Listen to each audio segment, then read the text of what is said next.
Hello, I have not spoken in a while, and I thought while I did this, and I would not talk to myself, I would do some of the stuff I do and discuss me. Okay? So, I was thinking about, I was watching a girl. She's called It's Black Friday. And I've watched her for quite some time. Quite some time. And she was going over kind of like a little documentary of her own. She was going over the fact that someone, and to me it looked like a child, had said a lot of really bad things about her. By the way, I drew all this, and I still don't know what the hell I'm doing. I'm just playing around. Got a lot to say. Let me just go ahead. So she went in there with an open mind, with saying, "Hey, these are the things she said. They are not true." I could tell, and plus I know I have followed this girl on YouTube. It's Black Friday for quite some time. And a lot of what I enjoyed about her, understood about her, up and down about jobs, relationships, whether or not she has this gothic outline, if that's a term I want to use, but it's not all who she is. It's a percentage. It's walking around and being who you want to be and who you are. You're not in the norm. And what I know is, I'm older, and I see things that are different. And I have always been somebody who leans toward things and or those who are different. Even music. I might see something, even in clothing, etc., etc. And had I been younger, I would have, and I think I've went over, and y'all know what I look like and who I am, but I was born in 1957. I got a good 30 years on this girl. But the little one, and I say little one because she's probably in her early 20s. And these influencers, and this one particularly, was just saying things that were absolutely untrue and horrendous. And I don't know how she maintained. She probably already vented and cried and got out of her system before she made her video, because I'll tell you what. Let me tell you a little bit about myself. I don't know if I've mentioned it before, but I'm an LCDC LPC.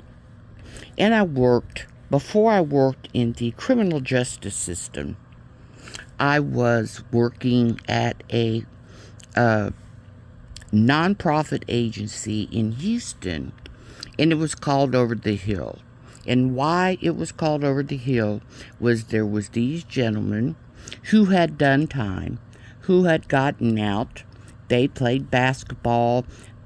Some were musicians, and because they did play basketball, and then they ended up doing it in their spare time, they said, well, why don't we, and which the gentleman that ended up hiring me that really formed it was a man by the name of Mateen Baith.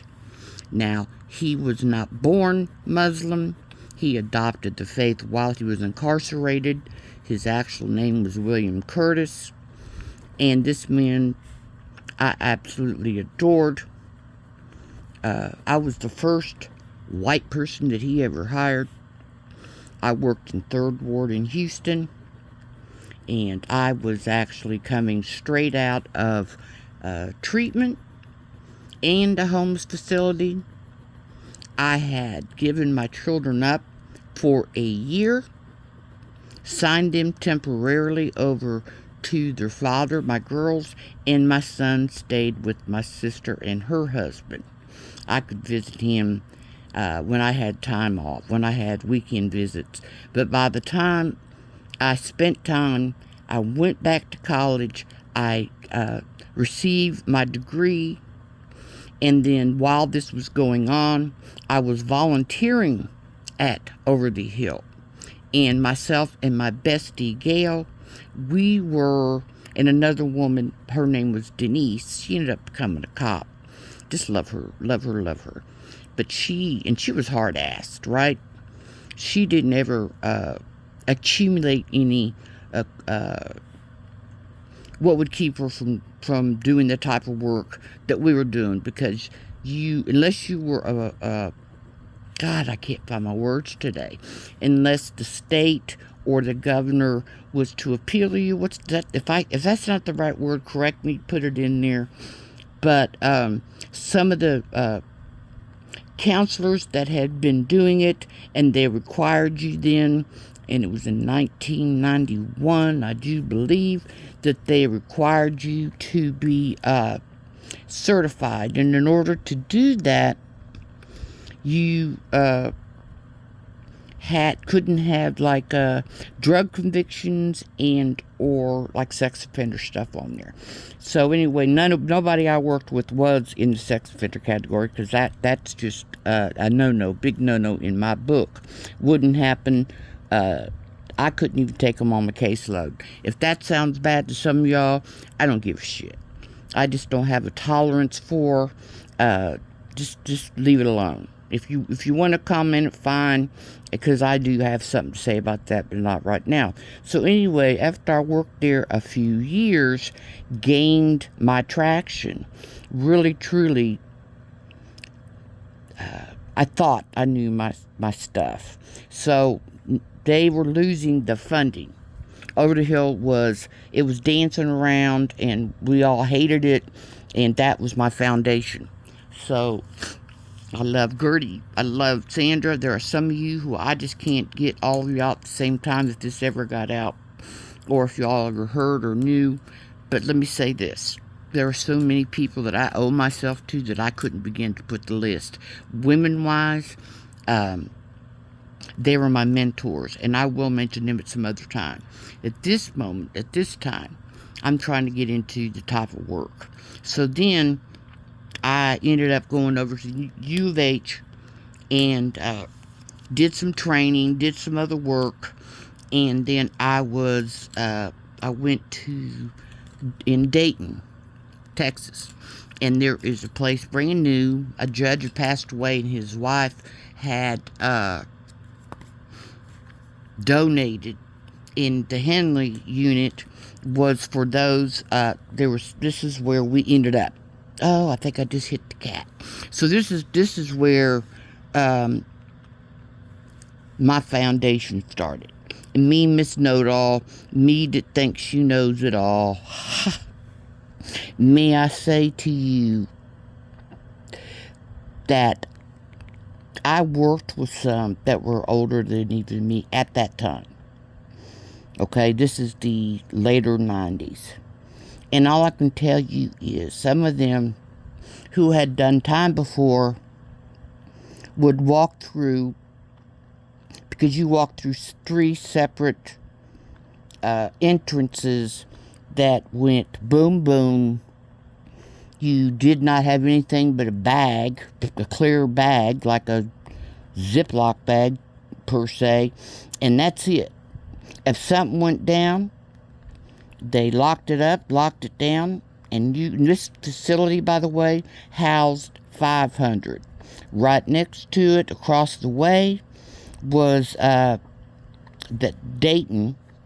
They call it the state jail for females, because across the other way is for males, and it was called Hightower. But we housed 500. Across the way was 5,000. And what ours was about, and let me get into that split second. Housing 500. There was Pod A, which was for probation. Very much, they had not ever been exposed to any real time or anybody that had ever really done time. They thought they knew too, but they're going to find out. Because we ended up, who I went to work for was Phoenix House. Phoenix House is a therapeutic community. It is a client-driven community. Though we had to get trained. And we also had to train the officers there. You know, there were some that were accustomed to slamming on the concrete. You know, they were accustomed to more stringent type of getting their attention. So the second pod, there's 3 pods. Second pod was parole, but it was parole that was that had not done a whole lot of time. The third pod was the pod that had housed the majority of them were housed, had done a lot of time. In other words, they were getting out of TEC and they thought they were done. They thought that was it. And they still had, because they screwed up. Most of them did not take their substance abuse or any kind of course or any kind of class. And this was required by the state. So here they'd get dumped off where we were at, and they thought they was going home. Well, they didn't. So when I first was there, I worked in Pod 8. You listening? I worked with little probationers. That's where I got trained, to be honest with you. So they saw that I had, what's the word I want to use, skills. They had a philosophy, and I completely dug it. I ended up having a friend there. Her name was Artist, and she used to say to me, because I chose her, she said, what me? I said, you really want to be honest? She's like, why? I said, because you're straight up. You haven't got no BS. And I don't trust anybody. She just put that off. She radiated that. In my book, most people are not aware of others. They're not aware of their character right off the bat. I am very much empathic, if you know what that means. Do y'all know what that means? Well, if you don't, look it up. So, and I was taught.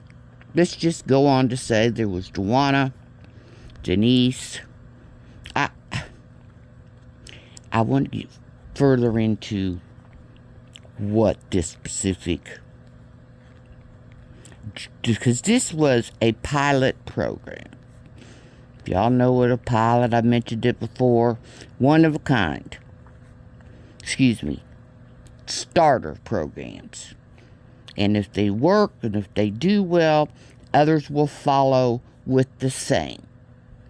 So, we were the actual where it's at, and it's still at, by the way, was donated by fortunate.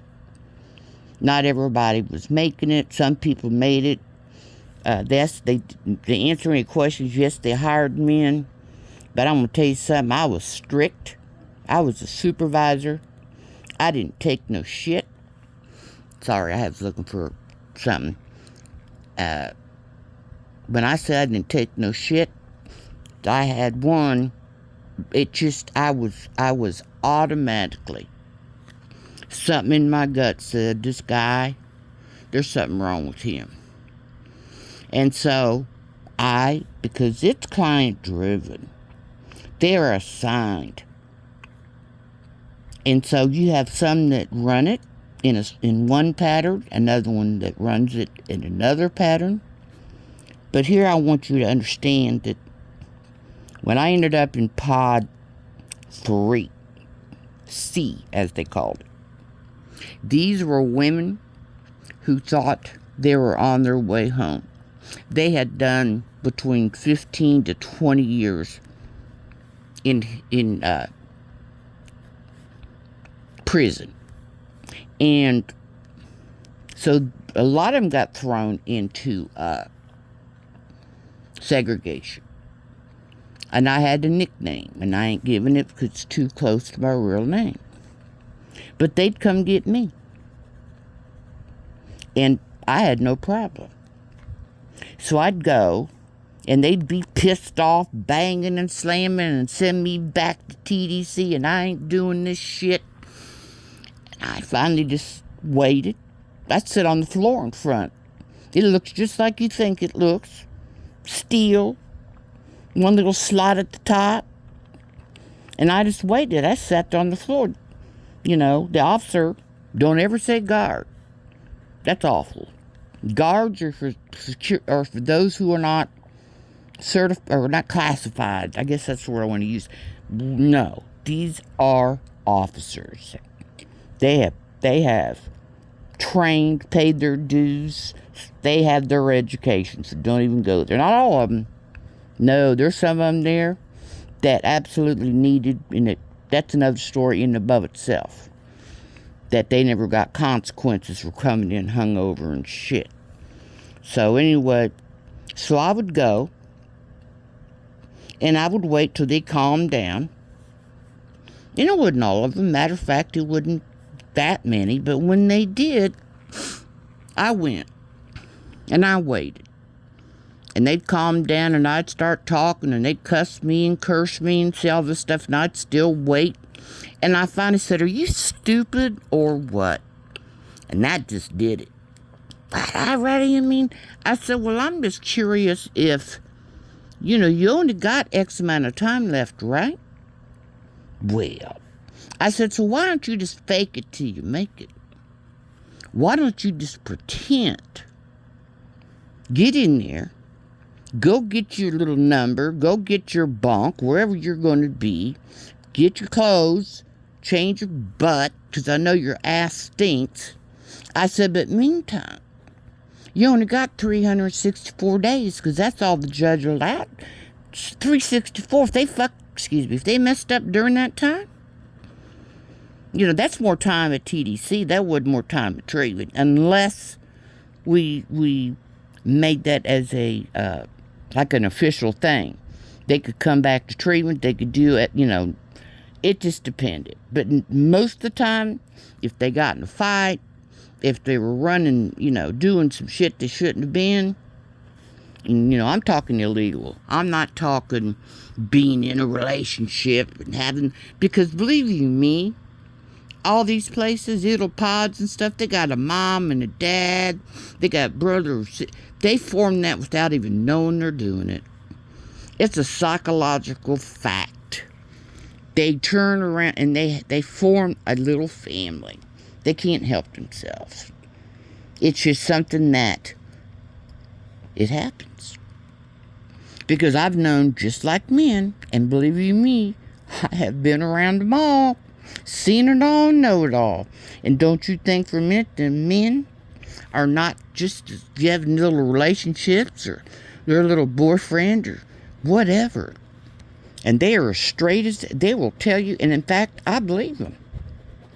But by God, they're not going to go without having nothing. You think they're going to, jack off the whole time? Hell no. Not if they got 10 or 15 years. Ain't going to happen. And these women or men who get in these relationships, and I'm going to tell them all the time. I'm going to say, hey, don't you even know? Don't you look at this realistic? Most of it is realistic. I'm missing a lot of my stuff right now, so that's why I'm just piddling around while I'm talking. I've actually over-talked more than I wanted to. But I really, really was getting mad about what was making me angry was how this girl just absolutely was disrespectful to this friend of mine who is an influencer, who has had a lot on her plate, and she's a hell of a mom, and this girl insinuates a lot that's not true. So she gets on there and she's talking about it, and all I could think about was, I've never came forward with my life. I've never went through. I started this channel saying I would do it for posterity, for my family, but I never finished it.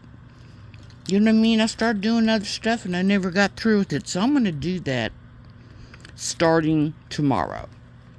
So, tomorrow is my day that I will not only be sitting outside, because I am not letting y'all see me right now, because I am just in a hell of a place. Not really bad. Look. Not really bad. See? But I just want to get out there and get in the sun and talk more. So, we'll talk more. That was just part 1A. Peace. See you tomorrow.